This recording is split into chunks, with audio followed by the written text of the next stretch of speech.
എടി നന്ദി വേണോടി നന്ദി. ഈ കിഴക്കേതിൽ സുന്ദരേശൻ വന്നില്ലായിരുന്നെങ്കിൽ നീ ഇപ്പോഴും കൂമ്പടഞ്ഞ തെങ്ങ് പോലെ മൂത്ത് നരച്ച് നിന്ന് പോയനെ. അന്ന് നിന്റെ അച്ഛൻ കൃഷ്ണൻ. ഓ, ഇപ്പോഴും എന്റെ അച്ഛൻ കൃഷ്ണൻ തന്നെയാ. ആ കൃഷ്ണൻ, കാട്ടുവള്ളി കൃഷ്ണൻ നിന്റെ മുഖത്ത് നോക്കി പറഞ്ഞു, നീ ചത്താലും മറക്കരുത്. എന്നോട് ആരും ഒന്നും പറഞ്ഞിട്ടില്ല. പറഞ്ഞു. മോളെ രാധാമണി, സുന്ദരേശനെ പോലെ സുന്ദരനും സുശീലനുമായ ഒരു ചെറുപ്പക്കാരനെ നിനക്ക് നീ കിട്ടില്ല.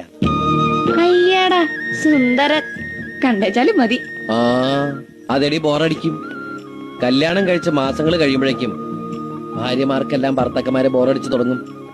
എന്റെ ചേട്ടൻ ചേട്ടത്തിയമ്മയ്ക്ക് ആഴ്ചയിൽ സാരി മേടിച്ചു കൊടുക്കുന്ന പോലും ആ ബോറടി അങ്ങോട്ട് ഒഴിവാക്കാനാണ്. പിന്നെ ഒരു ആശ്വാസം, നമുക്ക് ആ ബോറടി തുടങ്ങിയിട്ടില്ലല്ലോ. ഇക്കണക്കിന് പോയാൽ എനിക്ക് പെട്ടെന്ന് ബോറടിക്കും. എങ്കിൽ എന്റെ ജീവിതം ഇതുപോലൊരു സാരി തുമ്പിൽ ഞാൻ അവസാനിപ്പിക്കും. വെറുതെ ഇരിക്കുമെന്ന് നീ ഓർത്തു.